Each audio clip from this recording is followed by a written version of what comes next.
Welcome back to the deep dive. Today, we're not just talking about economic theory in the abstract. We are plunging into a vision so radical, it could redefine, well, everything you understand about wealth, work, and maybe even human purpose itself. Yeah, it's pretty mind-bending stuff. Imagine a future where the very foundations of capitalism don't just shift a bit, but are fundamentally broken. And not by some, political revolution, but by technology itself. That is exactly the audacious premise we're exploring today. It comes straight from the pages of Paramendra Kumar Bhagat's provocative book, AI and Robotics Break Capitalism. Right. And our mission in this deep dive is really to unpack the author's argument. It's a comprehensive, almost revolutionary reimagining of how our economies, our societies could function in a world increasingly shaped by artificial intelligence and robotics. It really feels like a journey through a fascinating thought experiment. We'll start by grounding ourselves in, what is capitalism at its core? Then trace the author's path to a proposed new global economic model. And ultimately, we even get into a new philosophy for what it means to be human in this coming AI age. And it's crucial to stress this isn't just, ivory tower theorizing. No, not at all. It touches on the very nature of work, how wealth gets distributed, our fundamental identity in the coming decades. It's deeply relevant. So definitely buckle up, because as we explore how technology might reshape our global economy, this is where the conversation gets really, really compelling. Absolutely. Let's get into it. Okay, so if we accept AI and robotics as these potentially powerful abundance creators, which is a core idea here, Right. the essential question this deep dive has to tackle first is, what is capitalism, fundamentally? What was it designed for? The book starts right there, grounding us in this core principle, scarcity economics. That's such a crucial starting point because capitalism, really at its heart, is an economic system built entirely on that concept of scarcity. The basic fundamental reality that, well, human desires seem infinite, but the resources we have to fulfill them, they're finite, limited. And for centuries, that basic premise has dictated how we organize everything economically. It really has. And it dictates the mechanisms too, right? Markets, prices, competition. These aren't just random features. No, they're the tools. The sophisticated tools capitalism uses to allocate those limited resources, supposedly efficiently. If something is scarce, its price goes up. Signaling demand. Yeah, Yes. exactly. Signaling demand, incentivizing someone to produce more of it. In competition, in theory, ensures that producers are always striving for better, cheaper ways to deliver those scarce things. And we can't just dismiss its history. I mean, this scarcity-driven system has been an incredible engine for innovation, hasn't it? Undeniably, it's propelled many societies to levels of material prosperity that were unimaginable before, driven massive technological leaps, expanded global trade. Yeah, the track record is there. But the book immediately pivots to the limitations, which it argues are inherent precisely because it's built on scarcity. Right. Its mechanisms, while maybe efficient for allocation in some ways, often end up perpetuating pretty stark inequalities.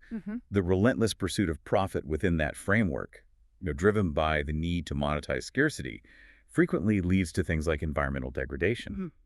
And it creates social unrest because the benefits often aren't shared very equitably. The system seems designed to reward those who control the scarce resources, which, yeah, often leaves huge numbers of people behind. And that brings us right to the pivotal question the book poses. What happens when that core premise, scarcity itself, starts to crumble? Because AI and robotics, they aren't just like a slightly better tool. No, the argument is they fundamentally challenge the entire foundation of scarcity economics. Yeah. These technologies have the potential to redefine productivity, resource allocation, even the nature of human labor, in ways that capitalism, as a system, might simply not be equipped to handle. Okay, so this is where AI and robotics really step onto the stage as these transformative abundance creators, a different kind of technological revolution. Exactly. Unlike maybe previous ones, these technologies seem capable of decoupling economic output from those traditional resource constraints. It's not just about making things a little cheaper. It's potentially a paradigm shift in how much we can produce and at what cost. And the efficiency and scale are just staggering when you think about it. Right. Automation, powered by AI, can optimize entire supply chains, from predicting demand to managing logistics with breathtaking precision. This can drive manufacturing costs down towards near zero marginal cost. Meaning the cost to make one more of something becomes tiny, almost nothing. Precisely. And robotics. They can replicate human labor at speeds and scales that were, frankly, science fiction just a few decades ago, operating 24/7, no fatigue, minimal errors. The book gives some really compelling, almost eye-opening examples of this, like agriculture, a sector historically defined by limits, land, water, weather. But advanced robotics and AI systems are enabling what the book calls precision farming, which isn't just about, less waste or better yield. It's way beyond that. Yeah, it's autonomous machinery operating around the clock, with AI algorithms constantly tweaking planting schedules based on real-time soil data, hyper-local weather forecasts. It paints a picture of farming becoming almost infinitely productive, self-optimizing. Which profoundly alters the concept of food scarcity, potentially. And it goes way beyond food, right? Yeah. Manufacturing. Absolutely. Robotics with AI can produce high-quality goods at incredible scale. This could democratize access to things that were once considered luxuries. Imagine custom electronics, bespoke clothing. Stuff that used to be only for the rich could become affordable for almost everyone because automated factories can just turn them out on demand with very little human input needed. And then there's the knowledge and services side. AI's ability to generate knowledge, analyze data. It's a game changer for abundance there, too. Oh, so? Well, machine learning models can sift through vast data sets, finding insights that accelerate scientific discovery, technological innovation at a pace we've never seen. In healthcare, for example, AI diagnosing diseases, maybe more accurately than humans in some cases, developing personalized treatment plans based on your specific genetic code, delivering care remotely via telemedicine. Which brings down costs for critical services. Drastically. And expands access, especially to remote populations. It fundamentally improves outcomes while tackling these long-standing inefficiencies in industries that have always been constrained by, well, the limits of human labor and expertise. It paints this vivid picture, doesn't it? A world where necessities, maybe even many luxuries, could be produced sustainably, affordably, on a scale we just couldn't imagine before. But here's the twist, the mind-bending insight the book proposes. This fundamental shift, this potential move from scarcity to abundance, is exactly what poses these profound challenges to capitalism's very framework. Okay, so let's get right into that. Why does the book argue capitalism is fundamentally ill-suited for this age of abundance? It thrived on scarcity, you said. Exactly. But it struggles when abundance becomes the norm. The system's reliance on markets, on competition for allocating resources, that all presupposes that resources are limited. Right, that's the starting point. But when technology undermines that premise, capitalism's foundational principles start to, well, unravel. And one of the biggest issues is the market mechanisms themselves, like pricing. Yeah, that's a huge one.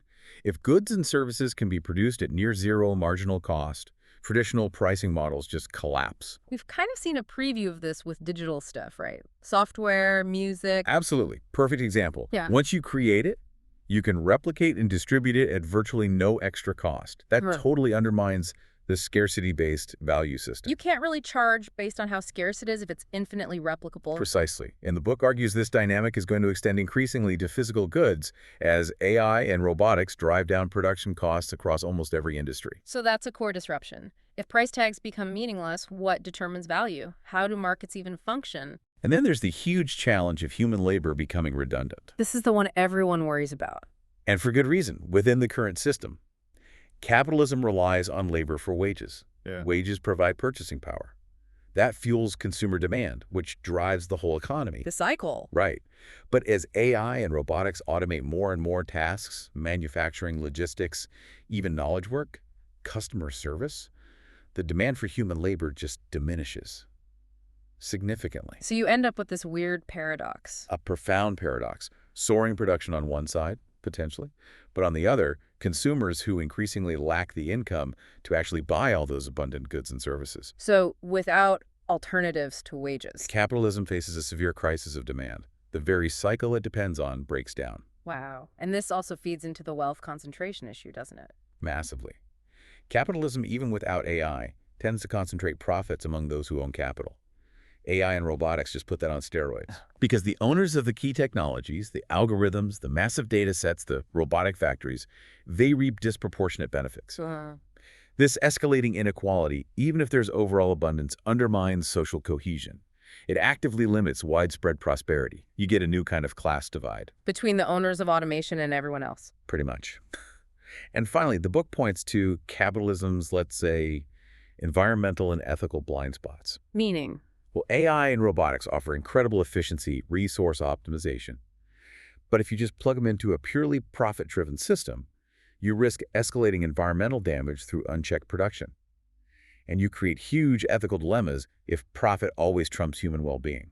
Capitalism's focus on endless growth often overlooks long-term sustainability, right? Hey. Or equity. Exactly. Leading to practices that are just incompatible with a truly sustainable, abundant future. So these challenges, taken together, reveal capitalism's fundamental inability, the book argues, to really handle a post-scarcity world. So to actually harness AI and robotics for human betterment, A new economic paradigm is needed, one that prioritizes equitable distribution, environmental sustainability, universal human well-being, not just scarcity and profit. okay, so given these massive challenges to capitalism in an age of abundance, the book doesn't just stop at critique. It proposes this radical alternative, the post-scarcity economy. What does that actually look like? How does it redefine wealth and well-being? Yeah, this is where it gets really transformative. It's a truly radical departure from any economic model we've known. It envisions a world where AI and robotics have effectively eliminated material deprivation. Meaning basic needs are just met. Pretty much, basic human needs, and maybe much more, are readily available to everyone. In that kind of society, the focus shifts dramatically, away from just accumulating wealth, Towards what? towards pursuing higher-order goals, advanced education, fostering creativity, cultivating collective community well-being. Resource allocation fundamentally shifts too, not dictated by market forces and competition, Up by.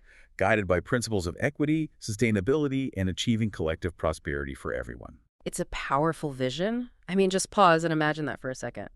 A world where your basic needs are met, not because you have a job you have to do, but because the system is designed for universal abundance. How would your priorities shift? What would you do? It's a profound question for everyone. The book outlines some key features of this model. First, universal access to essentials. Food, housing, healthcare, education, provided universally. Which would effectively eliminate poverty, right? And give everyone that fundamental security to thrive. Yes. And crucially, it involves decoupling work and income. This is fundamental. Because automation is taking the jobs. Exactly. With automation reducing the need for traditional human labor, the book advocates strongly for alternatives to wage-based income. Like UBI, Universal Basic Income. That's a leading contender, where every citizen gets a regular unconditional payment, or it could be other things like universal basic services, free access to housing, transport, healthcare, etc. The goal is providing that fundamental financial security. Which then allows people to pursue other things, meaningful activities beyond just traditional employment. Right. Artistic expression, scientific research nobody wants to fund right now, caregiving for family or community, building local projects, anything. And what about the planet in this vision? Because Yeah. abundance could sound like just more consumption, more waste. No, quite the opposite. A post-scarcity economy, as envisioned here, places immense emphasis on sustainability and stewardship. AI and robotics would be specifically leveraged to minimize waste, optimize resource use with incredible precision, manage ecosystems. To ensure abundance doesn't destroy the environment. Exactly. Moving towards truly regenerative economies. And it also redefines value itself, doesn't it? Completely. In a post-scarcity world, value isn't solely measured by economic output, GDP, material possessions. Contributions to society could take incredibly diverse forms. Like art or philosophy or just being a good neighbor. Precisely. Artistic expression, caregiving, philosophical inquiry, community building, fostering a much richer, more inclusive definition of progress. It fundamentally challenges the idea that your worth is tied only to your earning potential. But the transition, that sounds like the hard part. Oh, absolutely. The book emphasizes this requires rethinking incredibly deeply ingrained assumptions about work, wealth, human purpose, assumptions that have been with us for centuries. It's a massive cultural and psychological shift, not just an economic one. Okay, so we've laid out how AI threatens capitalism's scarcity foundation, but the book goes further, right? It looks at the different types of capitalism we actually see in the world. Free markets, crony capitalism, corporate giants. But it doesn't treat capitalism as monolithic. It argues that AI acts almost like an X-ray, exposing and amplifying the specific vulnerabilities in each of these different forms. Because capitalism has been pretty adaptable historically, hasn't it? It takes different shapes. It has shown remarkable adaptability, flexing to different political social contexts. But the argument here is that AI and robotics introduce something unprecedented, this combination of hyper-efficiency and drastically reduced dependence on human labor. And that exposes flaws across the board. Okay, let's take free market capitalism first. This sort of idealized version, minimal government, lots of competition. How does AI disrupt even that? Well, even this theoretical model gets fundamentally disrupted. Hmm. AI and robotics enabling near-zero marginal cost production, decoupling labor from output. As goods and services get cheaper, more abundant, require less human input, those traditional market mechanisms, like pricing and competition, they just lose their relevance as signals of value or efficiency. We talked about the digital goods example, software, music, infinitely replicable. Exactly. That dynamic, the book argues, is rapidly extending to physical goods now. Manufactured products, essential services, AI and robotics drive down production costs across the board, making traditional market pricing increasingly, well, obsolete. Okay, what about the less idealized forms, like crony capitalism? Or it's more about who you know in government than pure competition? You might think AI could clean that up, but the book argues it can actually exacerbate those flaws. How? Large corporations, the ones with existing government ties, can often monopolize the most advanced AI developments. They can use their influence to shape regulations in their favor, creating insurmountable barriers for smaller competitors or new startups. So it just reinforces existing inequality and power structures. Precisely. It can centralize power even further, making it harder for the benefits of the technology to spread widely. And corrupt capitalism, where bribery and shady deals are common, AI's role there is complex. Very much a duality.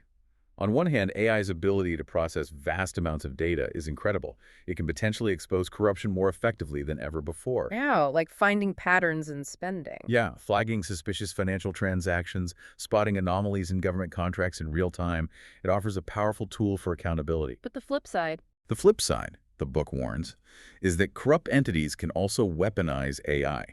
They can use it to manipulate markets, execute sophisticated fraud, surveil opponents, and basically perpetuate their dominance with unprecedented efficiency and stealth. So AI can both fight and potentially fuel corruption.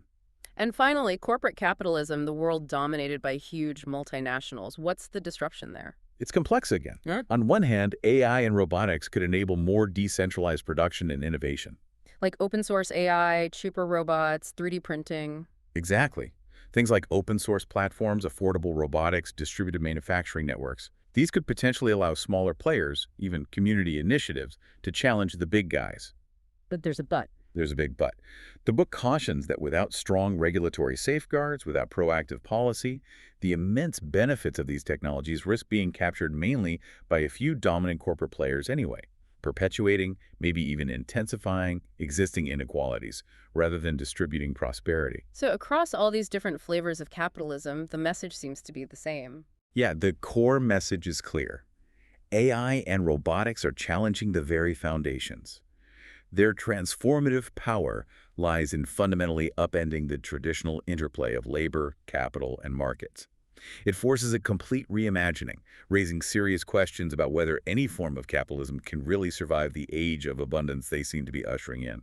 You mentioned the decoupling of labor from production earlier, and the book really digs into this as maybe the most direct challenge. It's central to the argument. Okay. Capitalism fundamentally relies on humans working, earning wages, and then spending those wages. That consumption cycle is vital. It keeps the whole thing going. Right. But as AI and robotics automate an ever-increasing range of tasks, and we're talking manufacturing, logistics, but also sophisticated knowledge work, creative tasks, customer service, the demand for human labor just shrinks. Which leads back to that paradox. Yeah. The paradox of rising output but falling consumption power. Economic output might increase dramatically, but wage-based consumption declines because fewer people have jobs or wages stagnate. The system produces goods, but people lack the means to acquire them. And this ties directly into that zero marginal cost idea becoming more widespread. Exactly. Automated systems, they operate continuously. No breaks, no human limits. That drive the per unit cost of production down towards zero. Think of a fully automated factory churning out complex products 24/7 with almost no human oversight. It totally undermines pricing based on scarcity or labor input. Completely. It makes goods practically free to produce once you've made that initial, admittedly large investment in the automation. And this naturally leads to that extreme concentration of technological power you mentioned. Right. While AI and robotics might democratize access to some capabilities, the book strongly points out that they also concentrate immense power and wealth among those who control the underlying technologies. The owners of the algorithms, the data, the robots. Yes. they gain disproportionate economic advantages. This creates new forms of monopolies and dramatically worsens existing wealth inequality. The rewards of this potential abundance, they risk accruing to a very, very small segment of the population. Which inevitably creates huge ethical and regulatory challenges. Massive ones. The speed and scale of deploying AI and robotics raise profound questions. Data privacy, algorithmic bias. Where the AI inadvertently reflects or even amplifies societal prejudices. Exactly. And the broader societal impacts of automation on employment, on human purpose. The core argument is that current capitalist systems, often focused on deregulation and minimal intervention, are just ill-equipped to handle these incredibly complex issues. So we need entirely new governance frameworks. That's the claim. Frameworks that prioritize collective well-being, fairness, sustainability, not just profit maximization. So, okay, what does this all mean for, the jobs people listening have, the services they use, the basic structure of our economy? This isn't just theory, right? The book argues we're seeing these disruptions now. Oh, absolutely. This isn't some far-off future scenario. In manufacturing, the impact is undeniable. AI-driven robotics enabling precision automation, predictive maintenance stopping breakdowns before they happen. Companies like Tesla come to mind. Exactly. Leveraging AI for incredible efficiency, producing vehicles at speeds and scales that were unthinkable before. But that efficiency comes at the cost of needing far fewer human workers, leading to displacement and fundamentally changing industrial employment. And retail. That touches everyone's lives. Prime example. E-commerce giants like Amazon use sophisticated AI for everything, predicting what you'll buy, setting prices dynamically, managing inventory with incredible efficiency. And the robotic warehouses behind the scenes. Right. Automating order fulfillment, slashing costs, speeding up delivery. This puts immense pressure on traditional brick-and-mortar stores who just can't compete on that kind of speed and cost efficiency. Healthcare, too, you mentioned. AI diagnostics, robotic surgery. A profound revolution underway. AI, like IBM's Watson, analyzing medical data to help diagnose rare diseases. Robotic systems like Da Vinci, assisting surgeons with incredible precision, leading to faster recovery for patients. Which sounds amazing, but it raises critical questions. Equitable access: can everyone afford this advanced care? And what's the evolving role of human doctors and nurses when machines can do so much? And transportation is another big one. Autonomous vehicles. Huge potential impact. Self-driving cars and trucks promise to drastically reduce accidents, improve fuel efficiency, lower operating costs for logistics, for personal travel. Companies like Waymo, Tesla are pushing this hard. They are, but the widespread adoption threatens entire industries built on human drivers. Trucking, taxis, ride-sharing. Potentially millions of jobs could be displaced globally. Even education, which sometimes feels slow to change. Even education is transforming.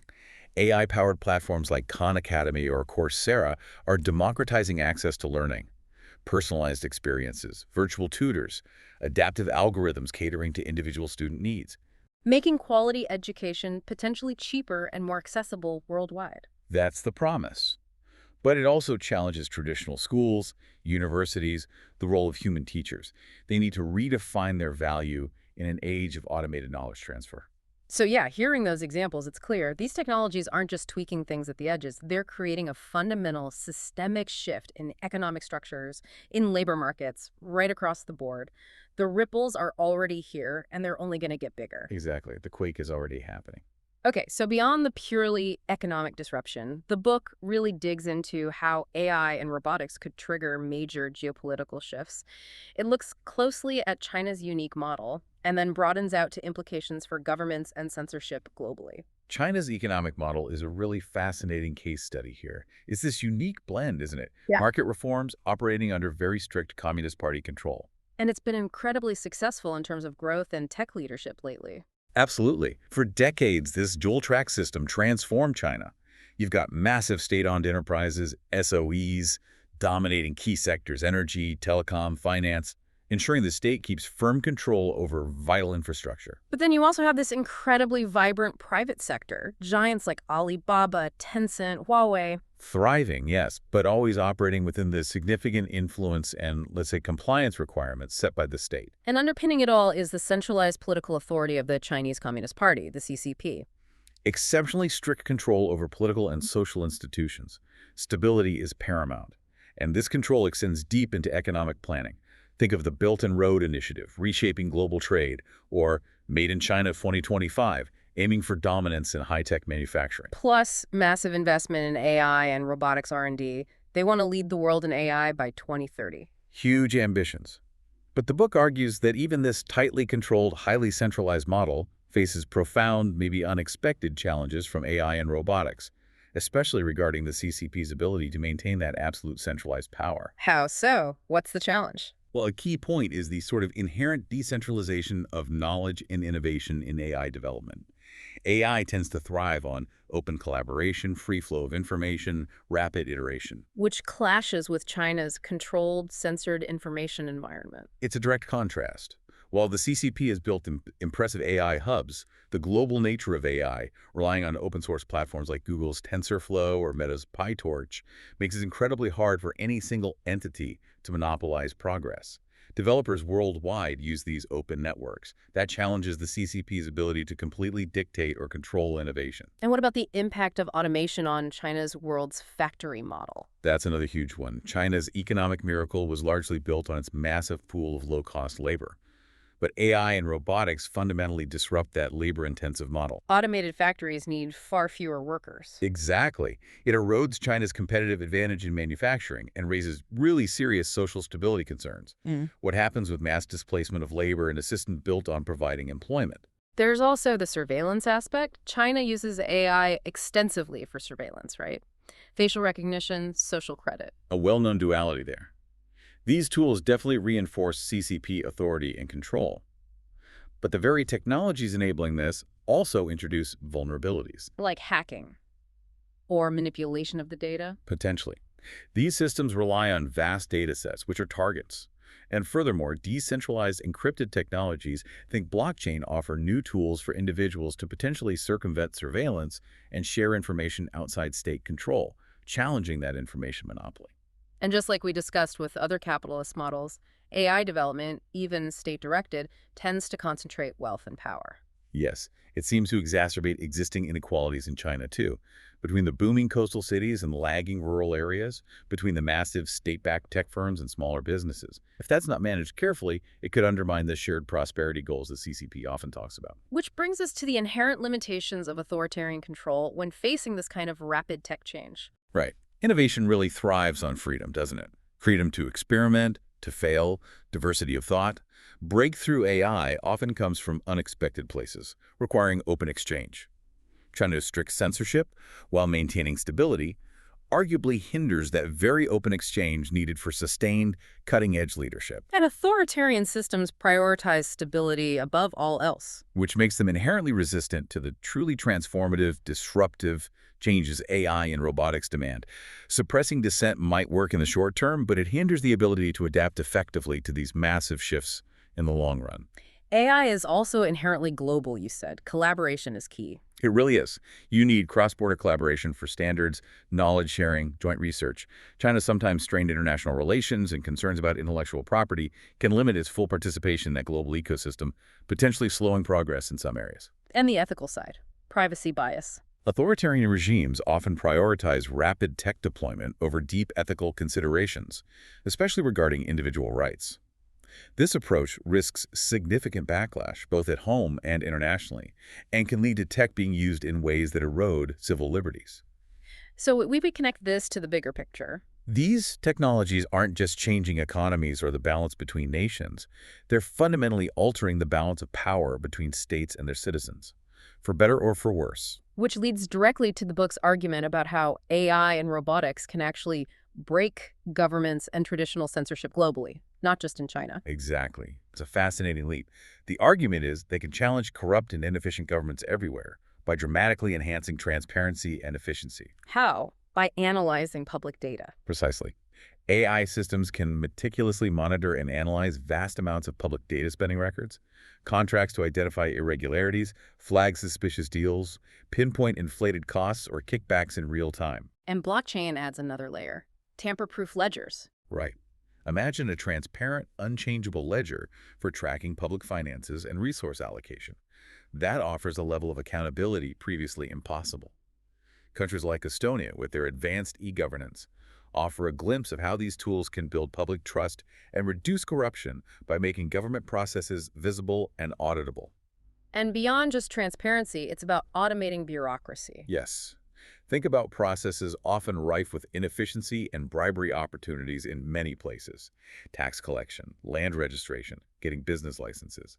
Automating these removes human intermediaries from routine transactions. Making them faster, fairer, less corruptible. Exactly, streamlining bureaucracy to an incredible degree. AI and robotics can also strengthen law enforcement against corruption. Potentially, using predictive analytics to identify high-risk sectors or individuals prone to corruption.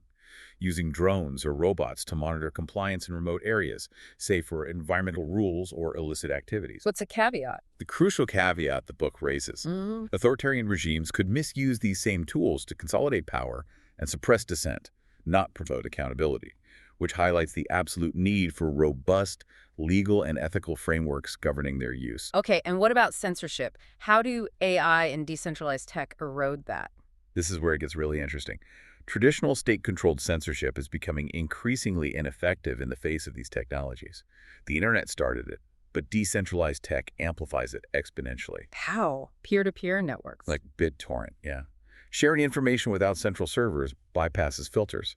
And simple things like USB drives can now carry vast libraries of banned books or encrypted news feeds into censored regions. It's nearly impossible to completely stop data flow at the individual level. And AI adds new tools to the mix. Definitely. AI-powered encryption makes communication incredibly secure, hard to intercept. More subtly, AI can disguise restricted content, embedding it within harmless-looking files. Or it can generate dynamic proxy servers on the fly to bypass government blockades in real time. It becomes a constant cat-and-mouse game for censors. Challenging surveillance states, too. Tools like Tor, VPNs. Anonymous browsing tools get enhanced by AI. And open-source AI models running on decentralized networks reduce reliance on central servers that governments can monitor or shut down. There's no single choke point. The implications for freedom of information for democracy seem huge. Profound. It empowers citizens. They can access diverse perspectives, challenge state propaganda, mobilize grassroots movements using encrypted channels, hold governments accountable by exposing corruption or abuses. It fosters a more informed, engaged citizenry. But there are downsides too, right? Misinformation, deepfakes. Absolutely. The book acknowledges these serious challenges. The same tools can spread misinformation rapidly, deepfakes can undermine trust, extremist groups can exploit them.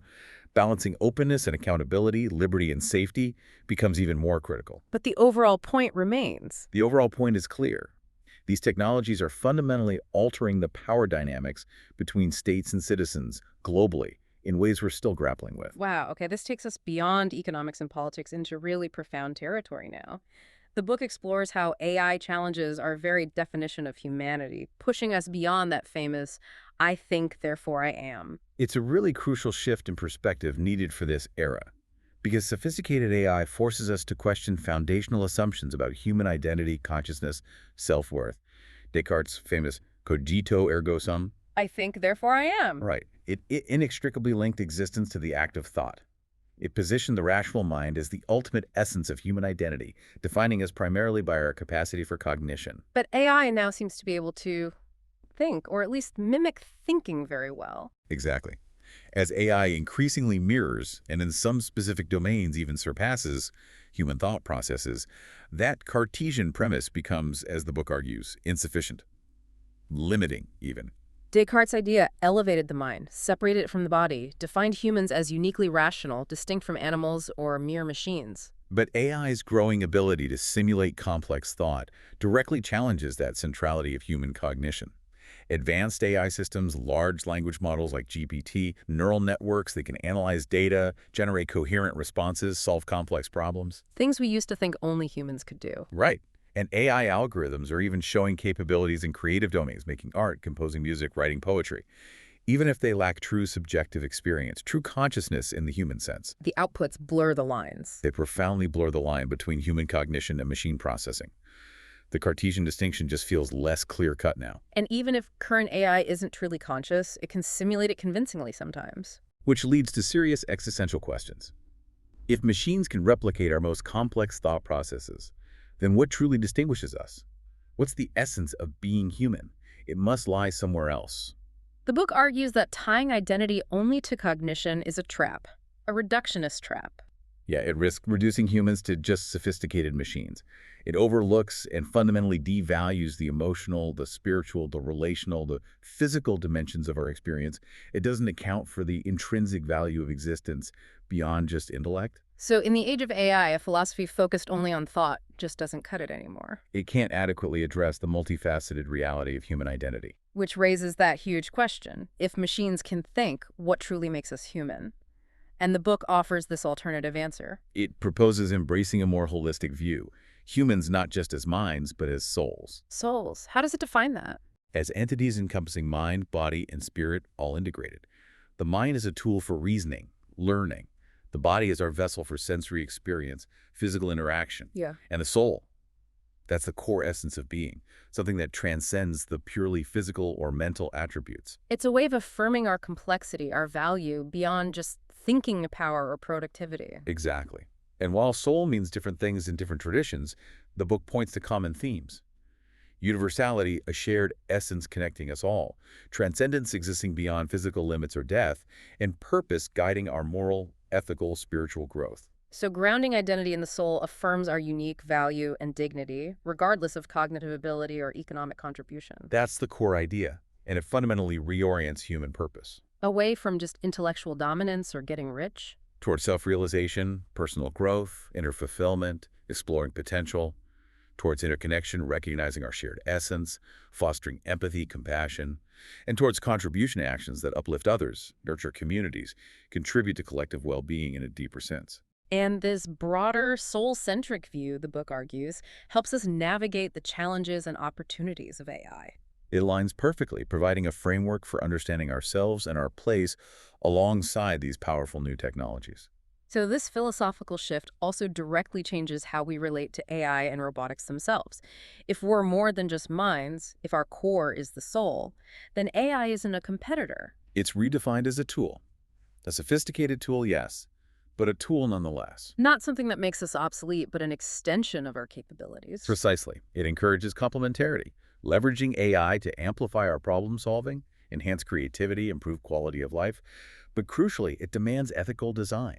Ensuring AI development is always guided by human values and dignity. Absolutely. Take healthcare again. AI can enhance diagnosis, great. But the ultimate goal must remain the holistic well-being of the patient as a whole person, not just optimizing symptoms. And this soul-centric view provides a moral framework for the tough ethical questions AI raises. Autonomy, responsibility, fairness. It does. It anchors us. It demands we affirm human dignity. AI systems must respect and enhance human worth, never diminish it. It guides decision-making, balancing innovation with ethics. Yes, ensuring progress serves humanity's higher good. And it fosters accountability, holding creators and users responsible for impacts. Think about AI surveillance, powerful tool, but must be balanced against fundamental rights to privacy and freedom, used for collective benefit, not oppression. So this isn't just about what AI can do for us. It's about how we fundamentally redefine us in its presence. It challenges us to think differently about human value. The book suggests this philosophy fosters a harmonious coexistence. How? By prioritizing human connection. Prioritizing genuine human-to-human relationships in a tech-driven world, yes. Encouraging creativity, artistic, spiritual, communal pursuits AI can't replicate. Things that enrich the human experience beyond just utility. And fostering resilience, adapting without losing core values. Exactly. A balanced, human-centered approach to AI integration, ensuring tech progress genuinely serves our highest aspirations for well-being and fulfillment. Okay, this leads us now to maybe the most ambitious, transformative part of the book, the Kalkiist Manifesto, which is presented as, wow, a blueprint for humanity's future in this post-capitalist AI-driven world. It is indeed bold. The Kalkiist Manifesto proposes a comprehensive, transformative framework aimed at achieving universal peace and prosperity on a global scale. Addressing the big challenges, inequality, environmental crisis, tech disruption. All of them. By drawing inspiration from historical and spiritual ideals of, well, messianic transformation, but grounding them firmly in modern technological realities. What are its core tenets? They sound sweeping. They are. First, universal access to resources. The manifesto posits that in an age of technological abundance, basic necessities, food, water, healthcare, education, housing, should be guaranteed for all human beings. Because material deprivation is no longer technically necessary, it's a system choice. That's the fundamental belief. Right. Second, a radical rethinking, decoupling work from survival Challenging the idea you have to earn the right to exist through a job. directly. It advocates for systems like UBI or Universal Basic Services to ensure everyone has financial security and dignity regardless of employment status, freeing people up. Third, sustainability and stewardship are paramount. Absolutely central. Recognizing the ecological crisis, it calls for a fundamental shift from extractive, linear economies to regenerative, circular ones, respecting planetary boundaries, prioritizing long-term environmental health. Fourth, embracing technological transformation. Seeing AI, robotics, advanced tech not as threats, but as tools for liberation. Eliminating scarcity, automating undesirable labor, unleashing human creativity and innovation on an unprecedented scale. And fifth, global collaboration and equity. This vision profoundly transcends national borders and narrow self-interest. It advocates for a global framework of cooperation to dismantle systemic exploitation, redistribute wealth and power equitably worldwide, and foster a truly interconnected human family. The historical parallels the book draws are fascinating, echoing messianic traditions. Powerful echoes. In Judaism, the Messiah brings an era of universal peace, justice, prosperity, ending suffering, restoring harmony with nature. The Kalkiist vision aligns with that goal of freedom from poverty, inequality, destruction. Christianity's kingdom of God, too. Justice, love, needs met. Thy kingdom come, thy will be done, on earth as it is in heaven.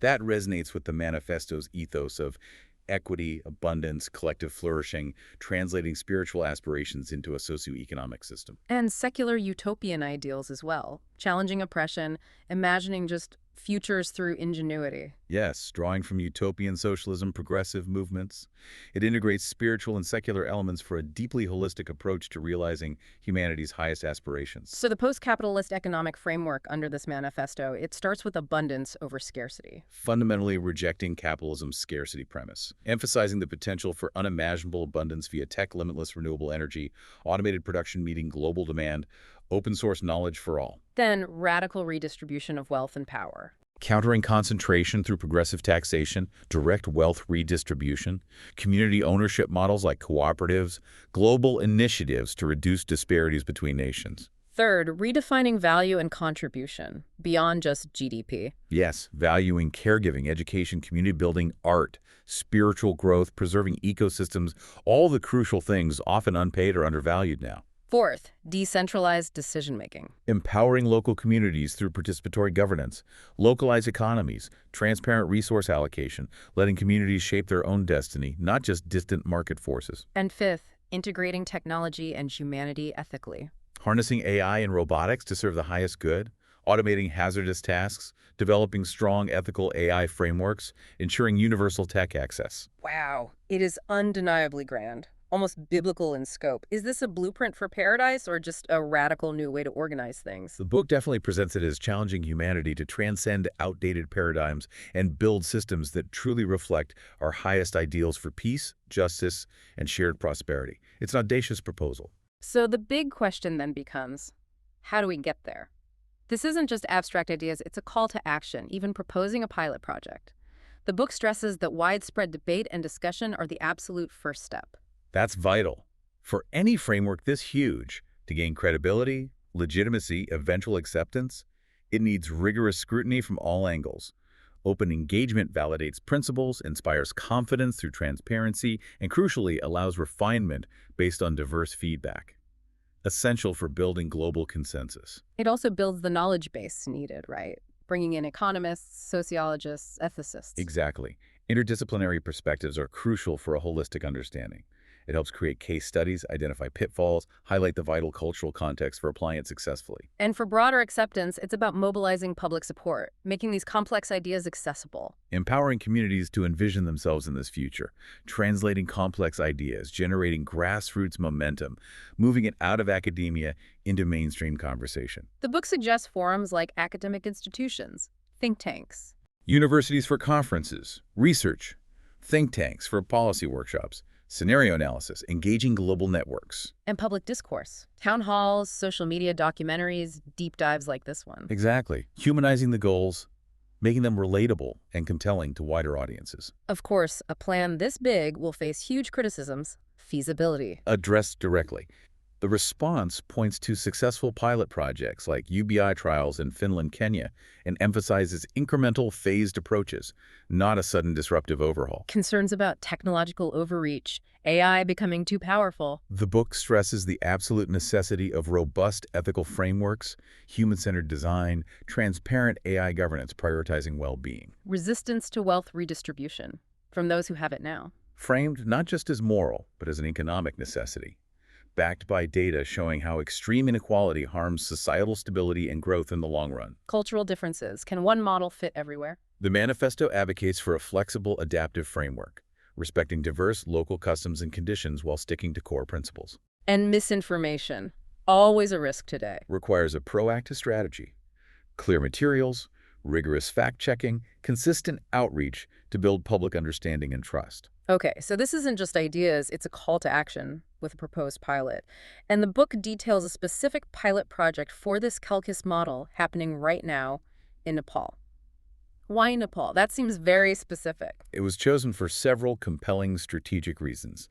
First, its remarkable socioeconomic diversity. Urban-rural divide, inequality, good testing ground. Exactly. It lets the model be tested across very different contexts, infrastructure levels, resource availability, social settings. And its largely agrarian economy offers a unique chance to see how advanced tech can uplift traditional sectors without just displacing them. And the cultural alignment. Buddhism, Hinduism. That seems a huge factor. Those traditions emphasize harmony, compassion, collective well-being values that resonate deeply with Kalkiist principles like shared prosperity and environmental stewardship.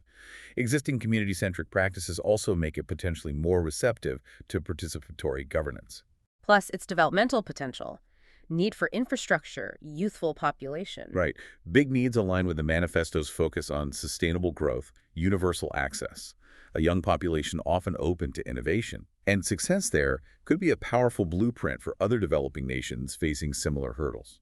So how's the pilot actually progressing? The book mentions pilot zones, urban and rural. Yes.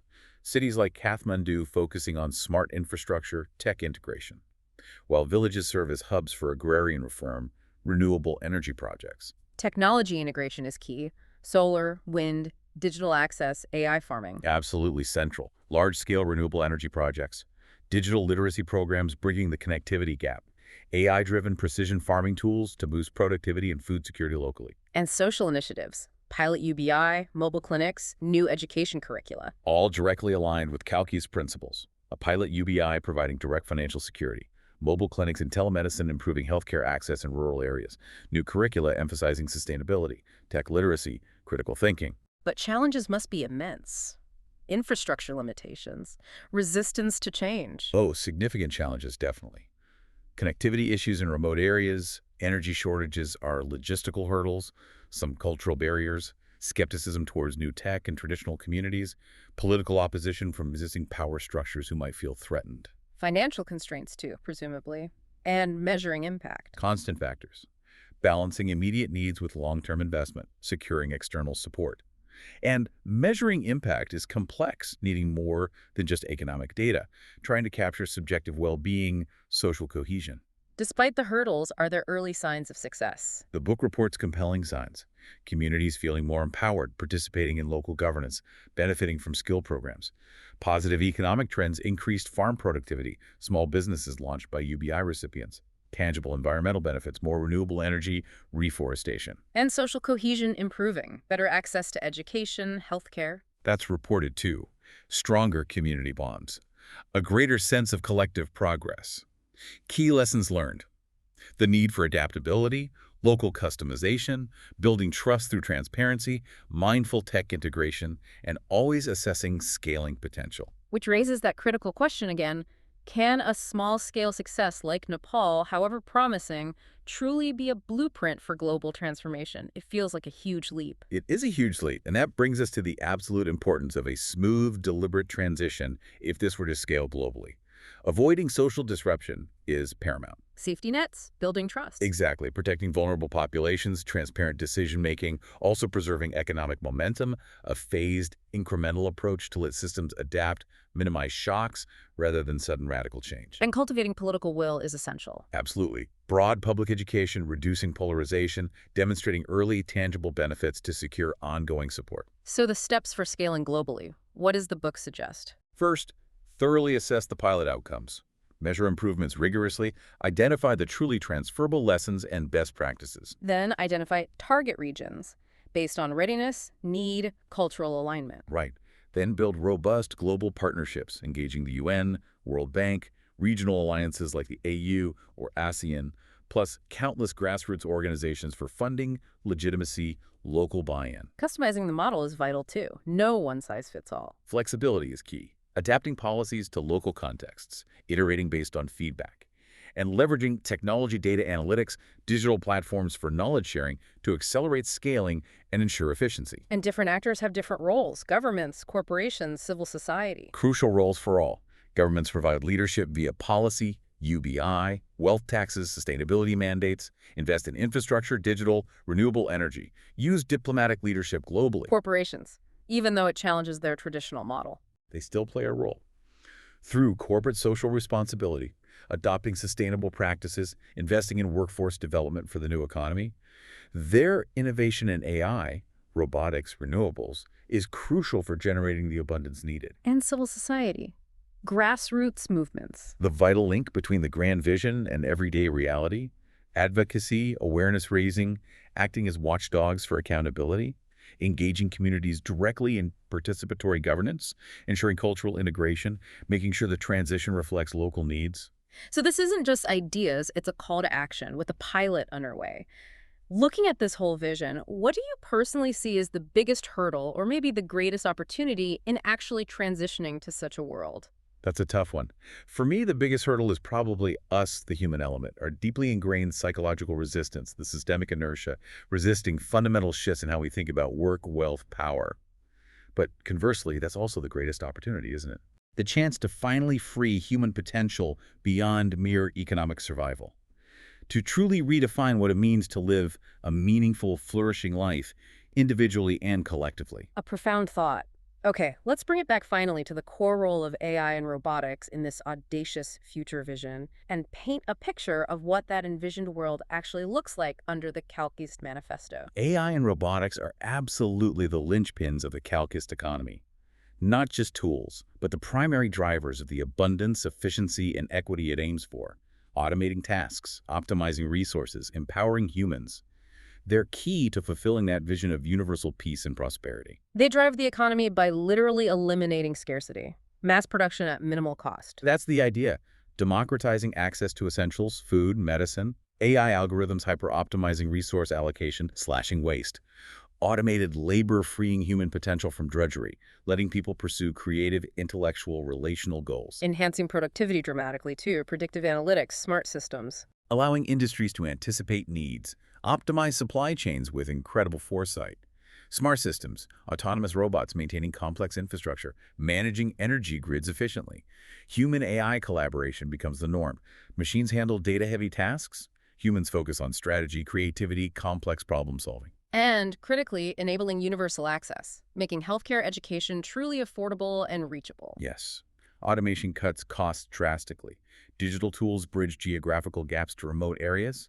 AI can personalize solutions, education, healthcare, making services incredibly effective for everyone. The book outlines very practical applications of this, doesn't it? In healthcare, AI spotting cancer cells, telemedicine, robotic surgery. Yeah, AI diagnostics improving accuracy and speed. Telemedicine bringing specialists to anyone with internet. Robotic systems like Da Vinci enabling minimally invasive surgery, fast recovery. AI even predicting health crises at a population level for proactive prevention. Education, personalized learning platforms, virtual classrooms, robotics labs. Allowing students to learn at their own pace. Tailored content. Global collaboration through virtual classrooms. Hands-on training for future skills. Continuous education and reskilling for adults throughout life via AI platforms. Infrastructure. Smart cities managing traffic, energy, waste efficiently. Automated construction. Environmental monitoring. Making urban living more sustainable, pleasant, lowering housing costs via automated construction, AI systems constantly monitoring air, water quality, drones, robots assisting in disaster relief, assessing damage, delivering aid safely. But with all this incredible power comes immense responsibility. Ethics are paramount. Absolutely critical. Preventing exclusion, ensuring universal access, no new digital divide. Designing AI to rigorously avoid biases, ensure fair representation. Privacy and security are non-negotiable. Protecting personal data is vital. Securing robotic systems from hacking is essential. Accountability and transparency mean AI decisions must be understandable, traceable, with clear responsibility. Human-centered design. Prioritizing human needs over pure optimization. Always. Avoiding dehumanization. Fostering collaboration, not competition, between humans and machines, and environmental sustainability, energy-efficient AI and robotics, responsible e-waste management for their life cycle. So when you really take all this in, what does this mean for you, for your children, for generations to come? It's such an audacious vision. The envisioned world under the Kalkiist economy. It means universal access to basic necessities, guaranteed food, healthcare, education, housing for every single person. A world built on profound equity and inclusion through UBI, wealth taxes, empowering marginalized groups, global cooperation. Reducing disparities dramatically. Yeah. And fundamentally, cultivating a culture of collaboration. Zero-sum competition gives way to participatory governance, shared knowledge via open source, community-centric values, prioritizing collective flourishing. And this model directly tackles the biggest global issues: inequality, climate change, geopolitical tensions. By eliminating poverty, ensuring equitable participation, by enabling a rapid green transition, circular economy, environmental restoration via smart resource management, by reducing resource competition through shared prosperity, promoting cooperative governance, even using AI for conflict prevention. Technology becomes the cornerstone enabling all this. Automation, efficiency, connectivity, knowledge sharing, healthcare innovation, environmental stewardship, transparent governance. Technology underpins the entire vision. Wow. So this deep dive has explored a world where scarcity might actually be overcome, where the very definition of human value shifts beyond just labor, where technology could be a tool for profound liberation. It leaves you with a powerful question to ponder. Consider this. If the necessities of life were freely available, if financial survival was truly no longer your primary concern, what personal goals, what societal goals would you pursue? What would humanity genuinely aspire to create, explore, and become once potentially freed from the shackles of economic survival? The Kalkiist Manifesto, as presented in Bhagat's book AI and Robotics Break Capitalism, offers more than just a critique. It's a detailed, if ambitious, roadmap for a radically different future. It really challenges us to rethink fundamental assumptions about our world. It envisions this path toward universal peace and prosperity, driven by technological abundance. It's certainly a lot to think about. It definitely gives us plenty to chew on. And inspires significant reflection. We really encourage you, the listener, to reflect on these powerful ideas, maybe even explore the source material yourself if it sparked your interest. Thank you so much for joining us on The Deep Dive.